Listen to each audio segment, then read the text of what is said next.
여기는 우리가 1년에 한 3만에서 4만 명이 오는데 요즘에는 외국인들이 많이 옵니다. 외국인들이 많이 와서 참 감사하죠. 근데 이제 서구 쪽에서 유럽 쪽에서 오시는 분들은 제일 궁금한 게 이거야, 이거. 자기들 문화에서는 이게 이해가 안 되는 거죠. 그래서 전에 독일에서 온 팀들은 요거를 따로 좀 설명을 해달라고 해서 제가 요것만 설명을 하면 한 시간 걸립니다. 이게 우리 문화와 관계되는 부분이 있어서 이제 우리 기독교가 전파되는 과정 속에는 항상 문화를 만나게 되어 있습니다. 이제 그 지역의 어떤 토착 문화를 만나게 되는데 여러 가지 현상이 나타나거든요.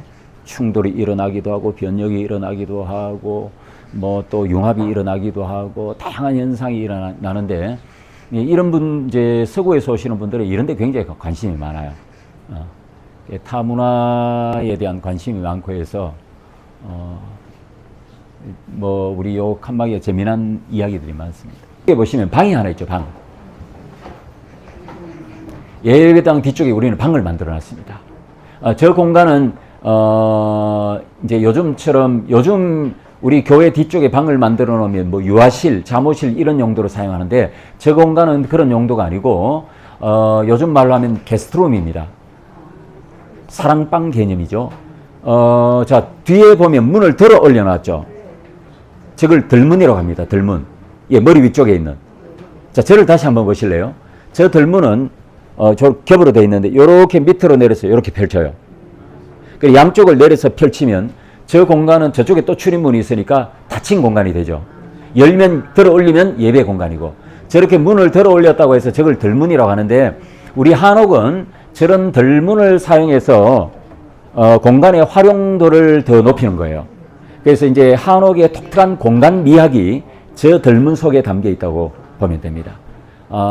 그래서 그런 한옥이 가지고 있는 이런 공간 활용법을 예배당 안에다가 이렇게 적용을 해서 예배 공간으로 사용할 때는 저렇게 들어 올려서 좀 넓은 공간으로 사용하고 따로 독립된 공간으로 게스트룸으로 사용할 때는 내려서 닫는 겁니다. 그래서 저 방에는 옛날에 우리 기독교를 전해줬던 선교사님들 그리고 초기에 우리 교회 안에 중요한 직분자들이 권서, 조사 이런 분들이 있습니다. 그래서 이제 그분들이 여기를 오면 이런 농촌 지역 교회까지 오면 묵을 수 있는 공간이 필요해서 그래서 저 공간을 만들어서 그분들이 여기 오면 이제 거처를 할 수 있도록 그런 공간으로 저렇게 활용이 되었고 그렇습니다.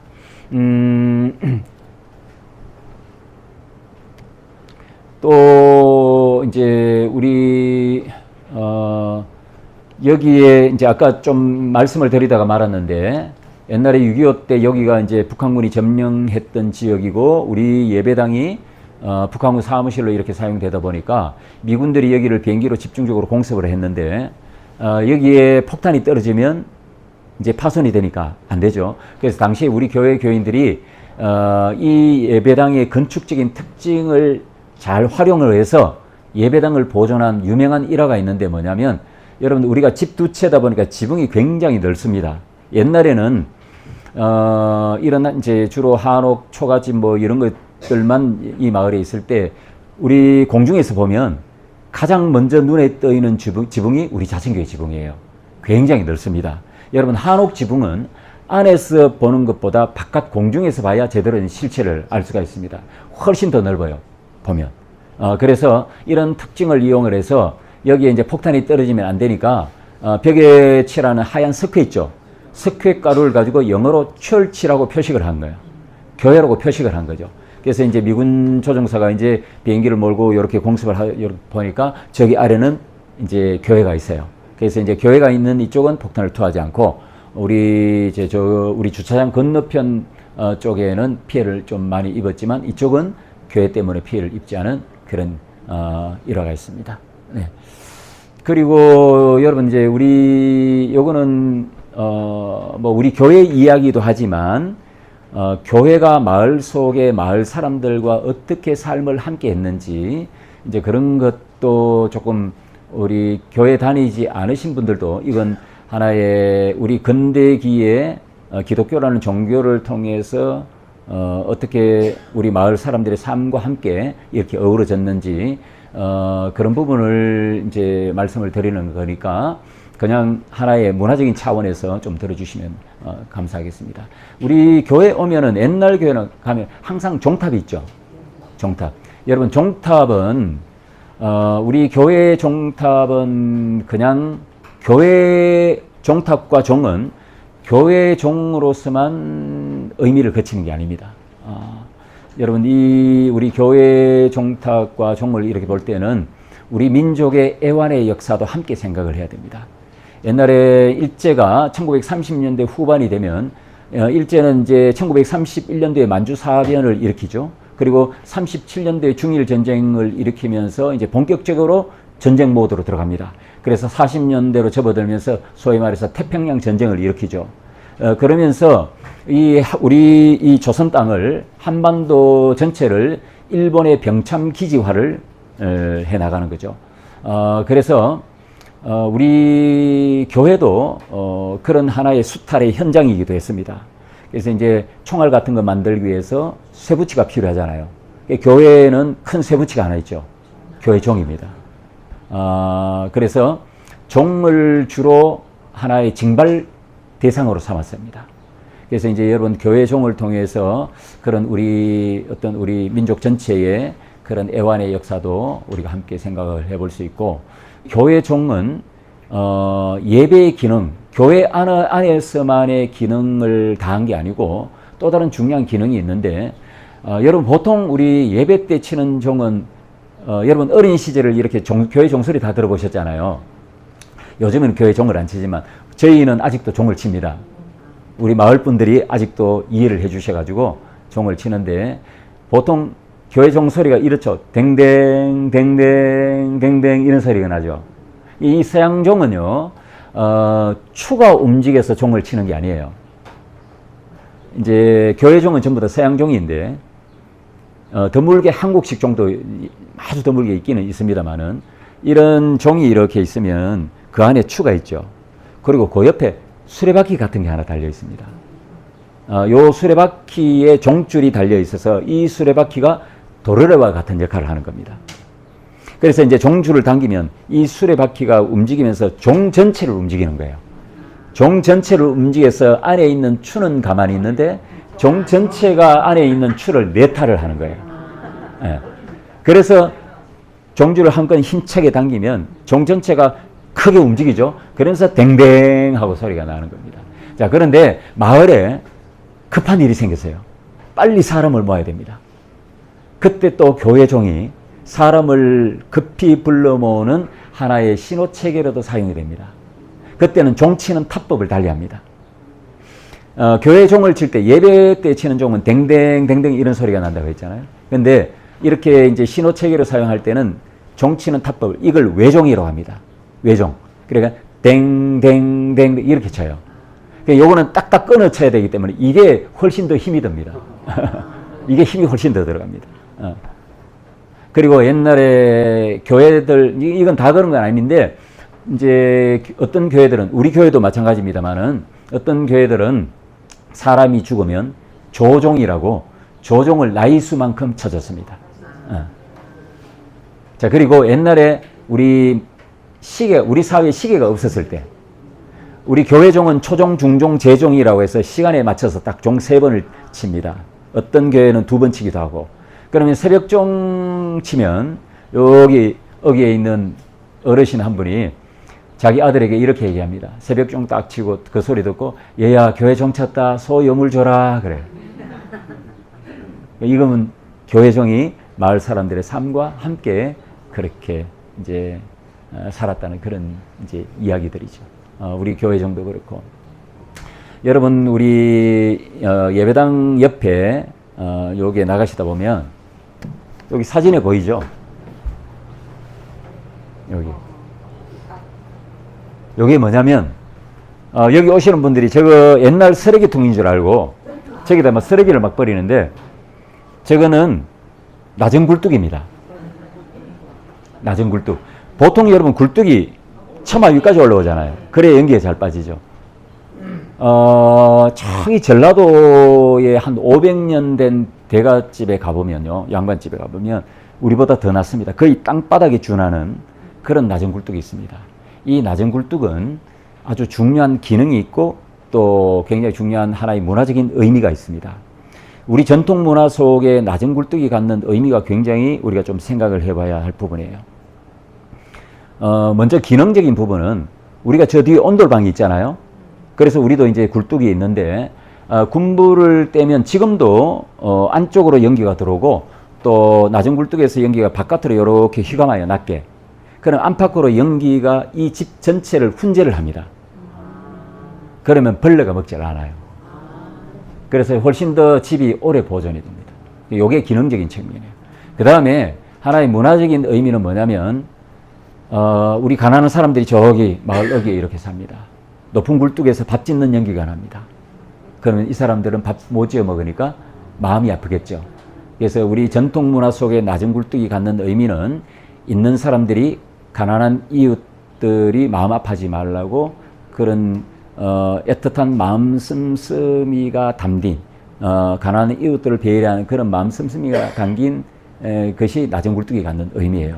근데 우리 교회를 세우신 분이 권헌중 장로님인데 이분은 원래 경주에서 서당 훈장을 하셨던 분입니다. 그리고 의병 활동을 하셨던 분입니다. 양반의 의병 활동을 할 정도가 되면 옛날에 재력도 꽤 괜찮은 그런 사람들입니다. 왜냐하면 사람을 또 끌어모아야 되기 때문에. 그래서 이분도 상당한 재력을 가지고 있는 분이라서 이제 여기에 일본 사람들을 피신해서 다니다가 길 가다가 선교사를 만나서 기독교를 받아들이고 여기에 정착을 해서 교회를 시작했거든요.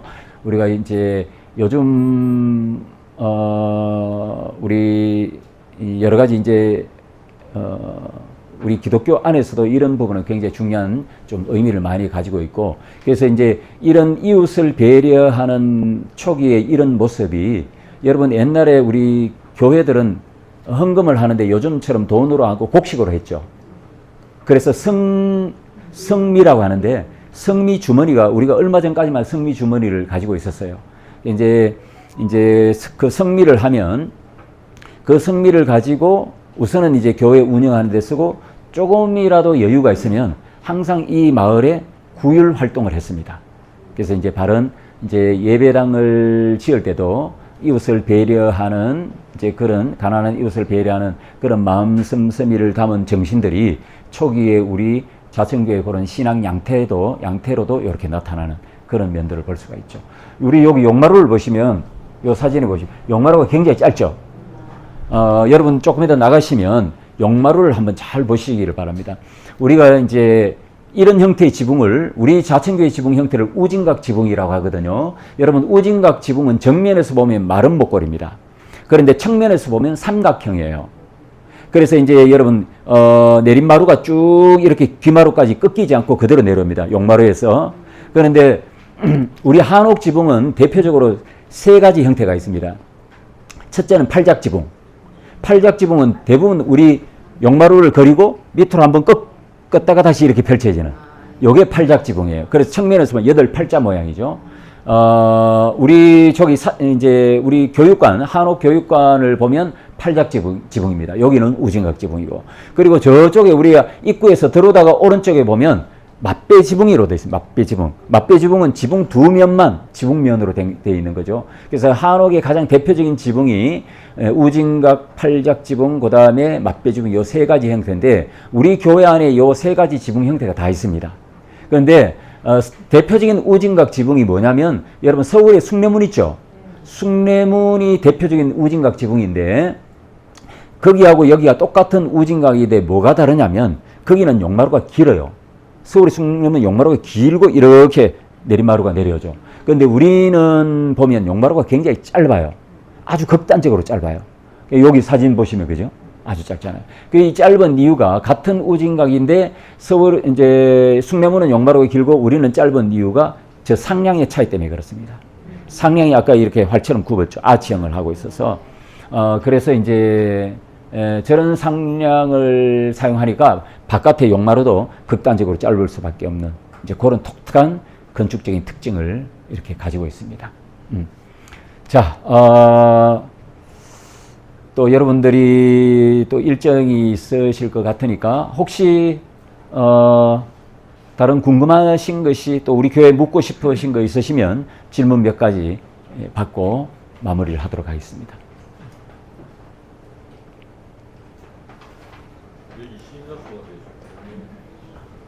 저희는 전에는 우리가 한 40명 가까이 됐는데 지금은 계속 이제 농촌 교회들이 인구가 또 줄어들고 이러니까 지금은 한 20여 명 이렇게. 근데 저희 교회는 좀 이제 이런 또 특별한 문화재 공간을 가지고 있다 보니까 그 외부에서 오시는 여기에 와서 이제 우리가 이제 철치 스테이를 하는데 서울이나 전라도 먼 데서 토요일 날 오셨다가 하루 묵고 또 여기서 예배 드리고 올라가시는 분들. 그래서 항상 주일에는 뭐 또 외부에서 오셔서 예배하시는 분들도 많고 그렇습니다. 네. 역사관 건립은 지금 제대로 손들었어요? 우리 지금 여기 보시면 이제 제가 역사관 말씀드리기 전에 아까 그 말씀을 못 드렸네요. 들어다 보면 또 우리 고택 하나가 있죠. 저기 전국에서 유일한 전통 한옥 교육관으로 우리가 지금 사용하고 있는데 저 공간은 영천의 3대 부자 중에 한 사람인 김영대라는 천석군이 옛날에 일본 와세다 대학교 경제학부를 나오신 분입니다. 옛날에 우리 화북 우체국 별정 우체국을 이제 설립을 하셔서 또 우리 마을에도 굉장히 많은 공헌을 하신 분인데 이 천석군이 살던 집이었어요. 근데 이제 천석군의 아들이 일찍 이제 부잣집이니까 미국에 유학을 가서 의사가 돼서 생활을 마치고 한국에 돌아와서 2007년도에 저 큰 집과 넓은 땅을 우리 교회로 기증을 해주시고 돌아가셨어요. 원래 우리 교회 입구는 이쪽이었습니다. 골목 안으로. 예. 지금도 내비를 치면 이쪽으로 안내줘요. 그래서 우리가 이제 저거를 기증을 받아서 입구를 저쪽으로, 원래 주차장에도 2층 상가로 이렇게 막혀 있었는데 우리가 입구를 상가를 다 헐고 이제 저쪽으로 이렇게 입구를 냈는데, 이제 저 집은 사실은 우리 아까 교회 설립하신 분이 권헌중 장로님이라고 말씀을 드렸죠. 이분이 저 집이 천석군 대대로 살아왔던 집이 아니고 우리 권헌중 장로님이 교회를 섬기다가 일제시대 때 사실은 교회를 운영한다는 것은 굉장히 어려운 점이 많았습니다. 핍박 때문에 교회가 잘 안 되죠. 그래서 교회를 섬기다 보니까 가세가 기울어져서 자기 살던 집을 빚잔치로 넘겨주고 돌아가셨습니다. 그래서 이제 이 빚잔치로 넘겨준 집을 인수를 누가 했냐면 이 천석군 집안에서 했습니다. 그러니까 천석군 윗대는 여기에서 이제 이분들은 원래 저기 안성김 씨들인데 황해도가 본가인 분들이에요. 그래서 한 200여 년 전에 우리 지역으로 와서 원래 저기 보현산 가는 쪽에 횡계 저쪽이 원래 본거지였습니다. 그런데 이제 우리 권헌중 장로님이 그 집안에 천석군 윗대에 이제 좀 빚을 져서 빚잔치로 집을 넘겨주고 이분들이 인수를 해서 여기에 내려와서 우리 권헌중 장로가 살 때는 저거보다 규모가 작은, 지금은 미음자 형태죠. 디귿자 형태 집이었습니다. 디귿자 형태의 집을 인수를 해서 자기들은 부자니까 미음자 형태의 큰 집으로 정개축을 한 거죠. 그때가 언제냐면 우리의 저 끝에 망화를 보시면요.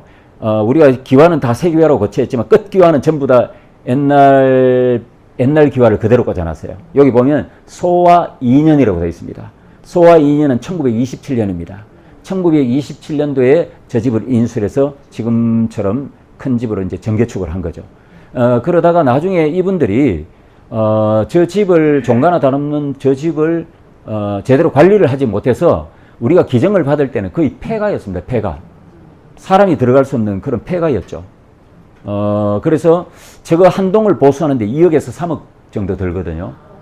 그래서 이제 우리가 여기에 그래서 영천시와 우리가 여기가 문화재니까 영천시와 경상북도하고 이제 저희들이 좀 협의를 해서 계속적으로 국가 예산을 지원을 받아서 문화재 주변 정비 사업과 겸해서 여기를 또 하나 역사관을 우리가 좀 만들려고 그렇게 계획을 했었습니다. 그래서 전체적인 하나의 큰 프로젝트를 하나 만들었는데 영천시 경상북도하고 바로 요게 우리 현수막에 있는 이 내용입니다. 그래서 이제 우리 여기만 원래 교회였는데 요 한 200 몇십 평이 교회였는데 지금 전체 우리 교회 부지가 이렇습니다. 지금 한 3,000평 가까이 됩니다. 이 뒤쪽에 우리 예배당 뒤쪽에 밭이 한 1,000평이 있는데 저기까지 이제 우리 교회 땅인데 그래서 이쪽 뒤쪽에는 여기가 바로 지금 이제 우리 선생님께서 말씀하셨던 역사관 공간입니다. 저기는 250평 되는 건물이 전부 다 지하로 들어가고 위에는 공원을 이렇게 만들 계획입니다. 그래서 이제 우리 뭐 기독교 역사도 역사지만 우리 지역의 또 지역의 역사와 함께 한 역사관을 저 안에다가 이제 설치를 하려고 그렇게 했는데 저게 50억짜리 국비 사업입니다. 전체 50억짜리입니다. 저게. 또 해방 이후에 좀 변형이 되다 보니까 문화재로 지정이 되면 원래 지어졌던 대로 복원을 하는 것이 원칙이거든요. 그래서 여기도 한 3억 정도 들여서 저기 이제 우리 종탑하고 다 같이 이걸 복원을 했고요. 그래서 복원을 해서 지금의 이 모습을 가지게 된 거죠. 근데 이제 저 국비 50억짜리 프로젝트는 국비를 우리가 가져오지를 못했어요. 이런 거는 여러 가지 좀 이제 법 제도적인 이런 그런 문제가 있어서 이제 저희들 교계에서도 이런 부분을 신경을 많이 쓰고 또 우리 영천시와 경상북도에서도 지금 좀 이런 부분을 원활하게 좀 추진을 하고 지금 다시 이런 작업들을 다시 방법을 좀 찾고 있습니다. 김관용 도지사님이 계셨으면 아마 이거를 지방비로 추진을 하셨을 거예요. 그런데 이분이 이제 임기가 끝나버려서 이제 지방비를 뭐 추진을 못하게 되었는데 어쨌든 지금 다각도로 지금 이제 저걸 재추진하려고 지금 노력 중에 있습니다. 지금 여기 안에는 그래도 단일 교회로서는 국가 예산이 제일 많이 투입돼 그렇게 할 수 있습니다. 네. 요 중간에 가르막에 대해서 좀 보충 설명 좀 해주시겠어요? 초기에 기독교가 들어올 때 우리 문화의 장벽이 높았죠. 당시에 우리 사회를 지배하는 유교적인 가치관이 있다 보니까 남녀 칠세 부동성, 남녀 유별의 정신이 있었잖아요. 그래서 하나님을 예배하는데도 남녀가 유별한데 어디 같이 앉아서 예배를 드리느냐 해서 이쪽은 남자, 이쪽은 여자예요. 여기에도 전통적인 음양 사상이 들어가 있습니다. 옛날에는 이런 정신이 들어가 있는지도 모르고 뭐 다 앉았겠지만 원래 이 예로부터 우리 남자와 여자의 자리 배치는 우리 이 음양 사상이 이제 작용이 되어서 여러분 결혼식 할 때도 남자 이쪽에 있습니다. 그겁니다. 이게 왜 그러냐면 우리가 딱 쓸 때 정방향이 남쪽이죠, 그죠? 항상 정방향은 남쪽이에요. 남쪽을 이렇게 보고 쓰면 남쪽을 보고 쓰면 해가 떠오르는 쪽이 어디죠? 왼쪽이죠. 해가 지는 쪽이 이쪽이죠. 해가 떠오르는 쪽이 양의 자리입니다. 해가 지는 쪽이 음의 자리입니다. 우리 근데 요게 예배당으로 딱 들어오면 말씀이 선포되는 강대상이 정방향이에요. 이렇게 돼요. 또 여기가 양의 자리입니다. 이쪽에 음의 자리입니다. 그래서 여기 남자고 여자고 그렇습니다. 자, 뭐 칸막이 얘기라 이렇게 되는데, 자, 그래서 이제 이런 자리 배치를 가지고 남녀가 서로 내외할 수 있도록 칸막이를 했던 거예요. 그런데 이제 아까도 얘기했지만 이 말씀을 드렸나요? 우리 보통 초기 한국의 칸막이는 휘장 칸막이입니다. 천으로 이렇게 하는 거예요. 그런데 우리는 툭하게도 이렇게 나무로 당시로서 이 나무 칸막이는 우리 개신교에서는 아마 유일했지 않았을까 그렇게 추정을 합니다. 그런데 여기에 우리 한국교회 칸막이가 언제부터 없어지기 시작하냐면 1920년대부터 서서히 없어지기 시작합니다. 그 이유는 우리 사회가 20년대 가면 이제 유교적인 가치관이 조금 이제 서서히 약화될 때인데, 그러면서 그런 이제 문화적인 어떤 상황에 따라서 이 제일 처음에는 여기 홍자국 보이시나요? 여기 원래는 여기까지 높았어요. 근데 완전히 벽이 덮여요. 근데 우리가 보수공사하면서 조금 너무 답답하니까 내려달라고 했는데 더 이상은 안 내려져요. 그래서 이제 이렇게 완전히 벽처럼 이렇게 높았는데 1920년대 서서히 유교적인 가치관이 약화될 때, 그때 칸막이가 대부분 다 서서히 없어지기 시작해서 30년대가 되면 거의 다 없어집니다. 우리 이제 교회마다 상황은 조금은 다르지만 우리 교회는 근데 이 휘장 칸막이는 바로 없어지는 거예요. 그런데 우리는 바로 없어지는 게 아니고 20년대가 되면 이렇게 반 정도로 낮아집니다. 그래 앉으면 안 보이고 서면 보여요. 칸막이의 변천 과정이 있는 거예요. 나중에 그래서 이제 우리는 40년, 30년 후반, 40년 초반까지 이렇게 반 정도로 낮은 칸막이에 있다가 완전히 없어지는 그런 변천의 과정을 겪습니다. 그러니까 이런 것들은 우리 세계교회 전체 역사에 우리 기독교가 전파되는 과정 속에 문화와 하나의 종교가 만나서 어떤 변화 과정을 겪어가는지 굉장히 중요한 의미가 있습니다. 이 과정이. 문화사적으로는 굉장히 중요한 의미가 있습니다. 그러니까 이런 것들에 대해서 아까도 제가 말씀을 드렸지만 서구 교회 쪽에서 오시는 분들은 이 부분에 대해서 굉장히 관심이 많아요. 왜 그러냐면 이분들이 심지어는 이것도 조금 도움이 될 것 같아서 제가 이 말씀을 드릴게요. 원래 우리 개신교 선교의 역사는 19세기에 본격적으로 이렇게 많이 진행이 되는데, 서구 사회가 제3세계 아프리카나 우리 아시아나 저 남아메리카 쪽으로 이렇게 이제 선교를 이렇게 할 때, 이 서구 사회가 타문화를 무시하는 공격적인 선교를 많이 했어요. 그런데 초기에 우리 한국에 왔던 선교사님들은 우리 선교사님들의 정책 내용 가운데 이런 게 있습니다. 한국인 스스로 예배당을 짓게 하자. 그리고 예배당을 짓는데 어떤 한국의 어떤 전통 건축으로 짓게 하자. 이런 게 있어요. 이건 뭐냐면 우리 초기에 들어왔던 선교사들이 한국의 어떤 토착 문화를 무조건 터부시하지 않았다. 이걸 어느 정도 인정을 해주고, 그러니까 이게 있는 거죠.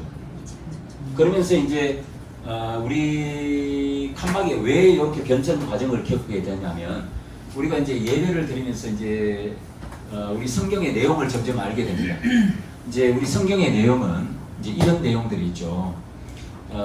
남자와 여자가 이렇게 따로 유별한 그런 문화가 아니고, 기독교는 하나님 안에서 남자와 여자가 자유롭게 교제를 하는, 우리 말로는 코이노니아라고 하는데, 이런 교제를 하는 공간이라는 것을 말씀을 통해서 설교를 듣고 점점 이런 의식의 변화가 오는 거예요.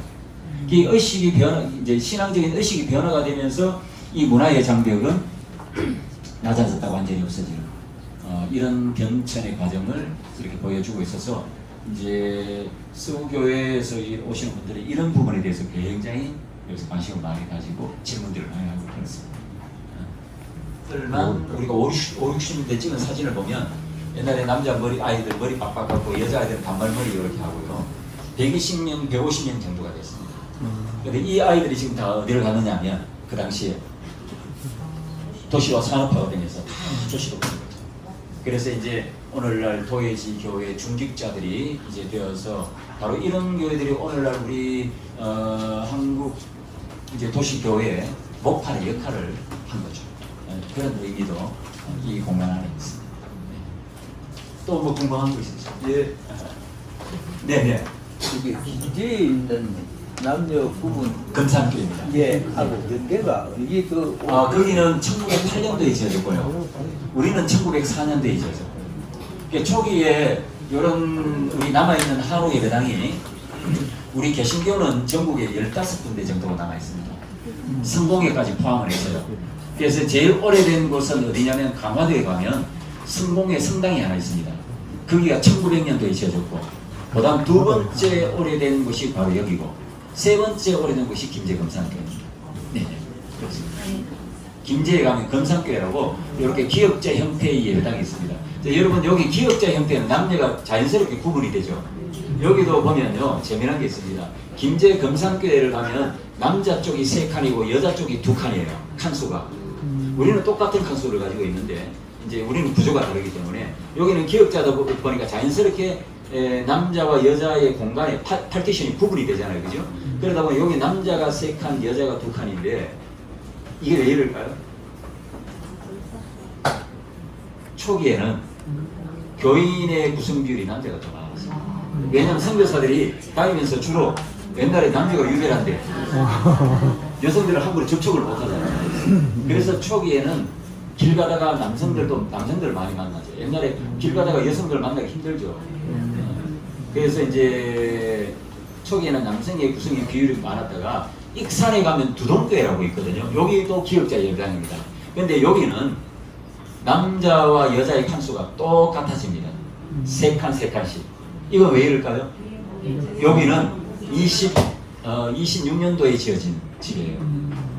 아까 유교적인 가치관이 서서히 이제 약화될 때죠. 그래서 또 교인의 구성 비율이 이때 되면 여성들이 이제 많아집니다. 그래서 이제 이렇게 칸수가 이렇게 아주 재미난 이런 변천회가 된 것입니다. 마지막으로 한 분만 더. 네.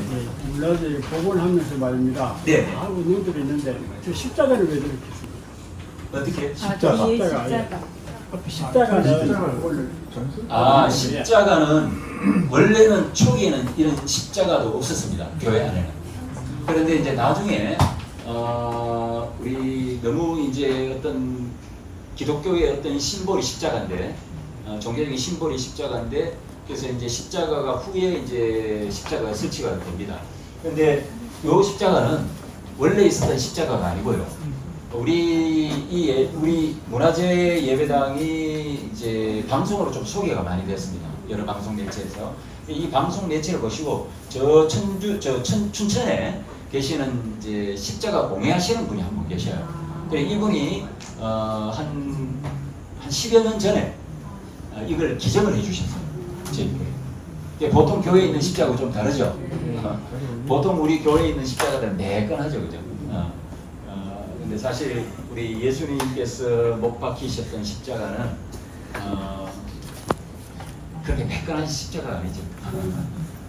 그래서 이제 그걸 표현한 거예요. 이분은 그걸 표현한 거예요. 이제 못 박힌 이제 이 성서목수가 아니고 피비린내가 나는 그런 손이죠. 그래서 이제 그런 부분을 자기 나름대로 이렇게 표현을 해서 요게 그 향나무인데요. 나무 모양을 그대로 이렇게 살렸습니다. 요게 이제 요 예수님의 피가 이렇게 흘러내리는 요거를 표현한다. 자, 네. 아이고 고맙습니다. 네.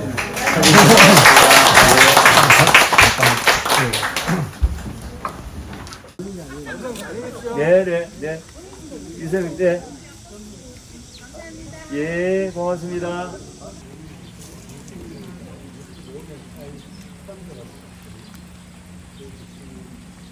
여기서 좀 많아요. 근데 저희들은 좀 이분들이 저도 이제 포항 살다가 온 지 한 4년밖에 안 됐는데 5년째 살고 있는데 이분들이 어르신들이 많아요. 그래서 부교들이 많아요. 그래서 아주 열심히 하시는 분들이어가지고 또 기도도 열심히 하고 그래서 복이 있는지 신부님들이 계속 방송 끼고 이사를 직접 해주셔요. 지금 저는 여기에 저쪽에 보면 오동 쪽에 가면 산자인 중학교가 있어요. 대구 교구에 운영하는 산자인 교구의 교장으로 계시던 신부님이 한 8년. 그 앞에 신부님은 은퇴하시고 한 대구서에까지 오시고 뭐 이래가지고 그분이 한 이제 선종하셨지만 작년에 선종하셨어요. 그래서 그분이 한 7, 8년 하시고 그 신부님이 지금 한 8년 정도 하고 그래서 계속 저희들은 매일 미사를 합니다.